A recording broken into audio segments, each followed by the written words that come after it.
In this explainer, we're stepping into a case that completely defies logic, science, and, honestly, maybe nature itself. We're going to break down the 1996 disappearance of 5 people up in northern Canada. A family who vanished during a totally routine camping trip, only to return 3 days later. But the people who walked out of those woods were, well, they were completely changed. Let's trace the dark, unsettling events of the Black Pine Forest incident. Our source material begins with this recovered piece of flickering VHS footage. The timestamp reads August 12, 1996. You watch it, and it's a perfectly normal scene. A family stands smiling beside a camping tent in the woods. You can hear kids laughing, the wind blowing softly through the branches. Just a picture-perfect trip. But then, this sudden, violent static distorts the whole video. And for literally just one single frame, something tall appears, standing right there between the trees. It isn't moving. It's just watching them. To truly grasp how bizarre this mystery gets, we have to map out the timeline. So, Daniel and Claire Mercer, their 2 children, and Daniel's younger brother Ethan, head into this remote but generally popular hiking area. The timeline really fractures on the evening of August 14th. That's when they make their final distress call. 3 agonizing days pass, and on the 17th, they reemerge. And by the 19th, things escalate into the infamous hospital basement incident. But let's rewind and look closer at that call on the 14th. At precisely 8:42 p.m., Claire Mercer manages to connect an outgoing call on her satellite phone. The audio that investigators eventually recovered was incredibly distorted. It's mostly drowned out by heavy static and what sounds like rushing wind. But they were able to isolate one absolutely clear, chilling sentence before the line went completely dead. She whispers, "Something is outside the tent." The very next morning, search and rescue teams descend on the coordinates. And what they find, or actually what they didn't find, is deeply disturbing. There's no blood anywhere. No signs of a physical struggle at all. Their belongings are just haphazardly scattered around the fire pit. But the most horrifying detail at the scene, the searchers find dozens of footprints surrounding the camp, and every single one of them was facing inward. Just standing, watching the tent. Moving on to the next section, the return, they came back wrong.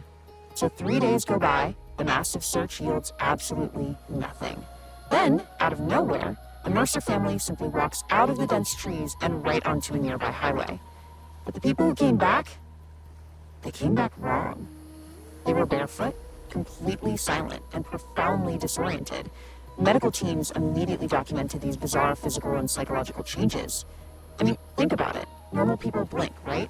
The returned family never blinked. Highway patrol noted they just stared. Natural conversation was replaced by this delayed, rehearsed imitation, like they were copying human speech without actually understanding it. And sleep? Claire literally stopped sleeping entirely. She would just stare at the hospital walls all night without moving a muscle. But the most unsettling behavior, that came from Daniel's younger brother, Ethan. Hospital staff reported that Ethan would stand motionless for hours beside his room's windows, just staring out into the pitch-black night. And as he stood there, nurses heard him repeatedly whispering this exact same phrase over and over again, "It learned us." Which brings us to the early hours of August 19th, 3:17 a.m. Hospital security cameras capture Ethan slipping out of his room and walking down into the hospital basement. He walks with this incredibly stiff, unnatural gait. And the exact second he steps into that lowest corridor, the entire security feed violently cuts to static. It took hospital security 6 full hours to locate him. He had managed to lock himself inside a dirt-covered maintenance room, just sitting alone in the dark. But, you see, he wasn't idle during those 6 hours. When they turned the lights on, the walls surrounding him were completely covered in scratches. He had carved into the drywall hundreds and hundreds of times with this identical phrase, "Not all of us came back." Let's look at the next part, the evidence, recovered footage, and lost memories. Over the following weeks, the family situation rapidly deteriorated. The children began obsessively drawing these tall, featureless figures with solid black eyes standing in dense forests. As for the missing 3 days, it was a blank void for all of them. Daniel Mercer, the father, claimed a complete psychological block. He remembered almost nothing, except for one terrifying detail he finally admitted to investigators. He told them, "We found another campsite." When the investigator asked him who was at the campsite, Daniel went completely pale, terrified, and just answered, "Us."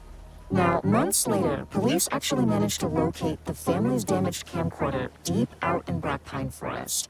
Most of the tape is completely corrupted, just eaten away by the elements. But a few minutes survived. It starts off so normally, the family laughing around a campfire.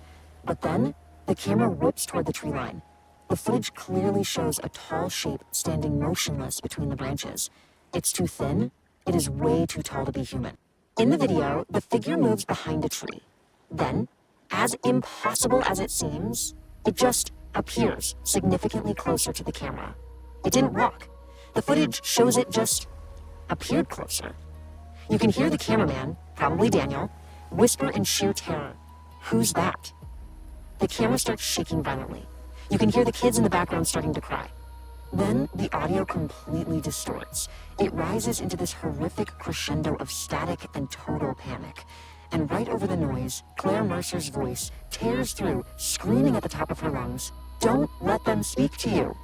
And right after that scream, the recording just abruptly ends. Let's transition to the next phase of the investigation. The therapist tapes, leaked audio. So the authorities are completely baffled at this point, right? They order mandatory psychiatric evaluations for the entire family.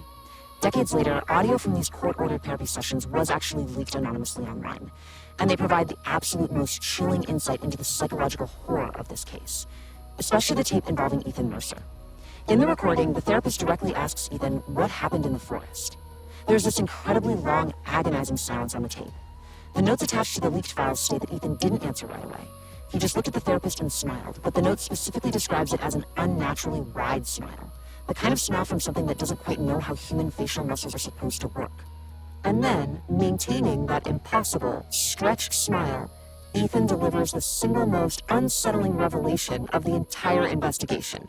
He says, "The forest was empty before we arrived. Now it knows how to make people." Unsurprisingly, public records show that the therapist who conducted this interview resigned from their practice the very next day. Next section, the final incident, November 2nd, 1996. The climax of the official record takes us back to the Mercer home. Neighbors call 911 reporting strange, incredibly unsettling activity. The lights inside the house are flickering wildly, and in every single window, neighbors see people just standing there, motionless, staring out into the empty street. Let's step through how this midnight police raid actually unfolded. Officers arrive, they breach the front door, the house is dead silent. They sweep the ground floor, completely empty. Bedrooms, empty. No signs of a struggle, no packed bags to suggest they ran away. But then, one of the officers spots thick, muddy footprints leading down the basement stairs. They slowly head down. And there, in the pitch black of the basement, their flashlights sweep across 5 human-shaped figures, standing completely silently in the dark. Now, initially, the cops thought they had just found the family hiding out down there. That is, until the flashlight beams actually reached their faces. What exactly those officers saw down there is still a mystery, because the official incident report remains heavily classified even today. But the aftermath? That speaks volumes. 3 of the responding officers resigned from the police force within weeks, and one of them vanished entirely about a month later. Which brings us to our final section, the forest today, the unanswered mystery. Black Pine Forest was officially closed to the public in 1998. The government cited vague environmental hazards, erected a massive chain-link perimeter, and now the area is strictly patrolled. But despite those restrictions, hikers and urban explorers still occasionally find ways to trespass. And the modern rumors of what happens to them are genuinely chilling. People report hearing familiar voices, literally the voices of their own family members, calling out to them from deep within the trees. Others claim to see loved ones standing right at the edge of the tree line at night, just silently watching. And the most terrifying rumor of all, that sometimes trespassers go missing, only to return home a few days later. Almost normal. Almost. The official records we've analyzed in this explainer basically end here. Black Pine Forest remains permanently restricted territory. The Mercer family, the real Daniel, Claire, the kids, and Ethan, were never officially located, and unconfirmed sightings of things that look exactly like them continue to plague the perimeter to this very day. So what are we supposed to take away from all this? we're left with this terrifying split in logic. Did extreme isolation and unimaginable psychological trauma simply break the Mercer family's minds? Or did something ancient and formless out there in Black Pine Forest figure out how to become human by practicing on them? I'm going to leave you to think about that. Thank you so much for joining me on this explainer.